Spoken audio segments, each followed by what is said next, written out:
4 or 5 months after planting, sunflowers' inflorescent faces darken and sag, their necks weaken and their seeds spill to the ground.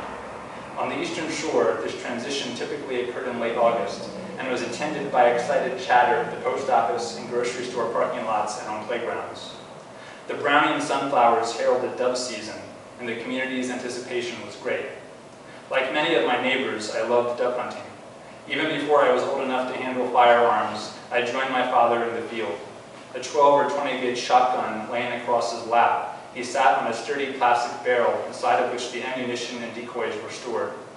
I sat alongside him on a folding stool, my pop gun at the ready. The handle of my weapon was bright red, and the barrel was the wood's raw color, with several red and blue stripes encircling it. During the long intervals between the shooting action, I contemplated the clouds, conducted amateur surveys of the insect species that fed in the chaff at my feet, and daydreamed about Wonderland and Narnia. Then Mark, tersely whispered. I'd freeze, breath held, and glance at my father's eyes to see where they were directed. Casting my gaze along the same line, I'd spot the bird.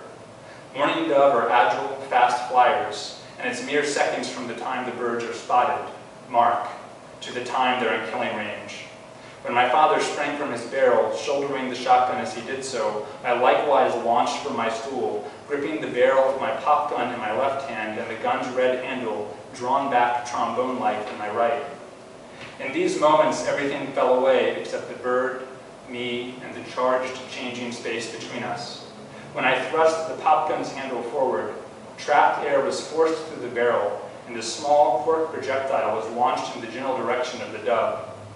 If and when the bird fell, I sounded a prepubescent war whoop. I was the hunter. Somehow I failed to connect the clap of my father's gun to the bird's sudden plummet, and I never questioned how my cork ammunition, which flew all of 4 inches from the mouth of the pop gun's barrel before a string tether arrested its momentum and gravity pulled it groundward, had done the killing. My father let me believe I'd killed the dove because my misbegotten sense of accomplishment provided a high that I would forever associate with hunting. Exultant, I charged from our cover, stumbling across the disk surface of the field, aware only of my panting, the crunch of dry sunflowers or corn husks underfoot, and the downed dove I was taught to never take my eyes off of. When I reached the bird, it was usually dead. Occasionally, but not rarely, however, it would be critically wounded, still alive. In such cases, you aim to end the animal's suffering in as humane and fast a way as possible. Some hunters wring the bird's necks, but mourning dove have such delicate cervical vertebrae that when wrung, the head will often tear away from the body. Rather than unintentionally beheading the wounded bird, my father taught me to squeeze unflinchingly on either side of a dove's breast. Each time the bird's lungs contracted, my fingers would prevent them from expanding again, such that in the space of a few panicked breaths, the lungs are voided of air and the critically wounded animal dies through asphyxiation. Each dove season, I retrieved and finished off dozens of birds. The impact of the killing was diminished, but it never became rote. Often, as I squeezed the breath from a dying bird, I would whisper soothingly to it, hoping that my words might pacify its end.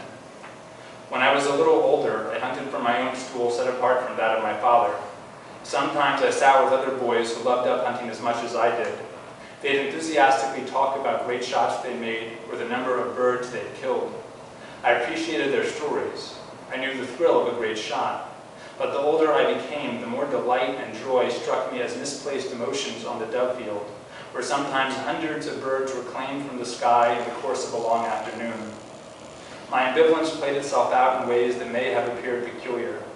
I contemplated dead dove for a long time after I retrieved them. I was admiring the bird's beauty, the flash of blue-gray, purple, and pink on warm caramel, and also the ashy cerulean ring encircling the charcoal eye. But I was also pondering my role in their short lives.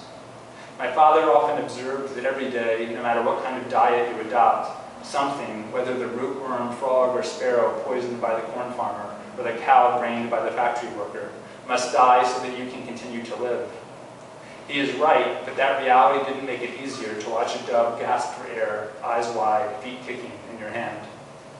During the plucking and gutting process, the head, wings, and feet of each bird are removed and discarded, but once or twice I saved a small collection of heads. Sitting in my bedroom, a day or two after the hunt, I parted the eyelids of a bodiless bird and looked intently into the eye, now flat and listless.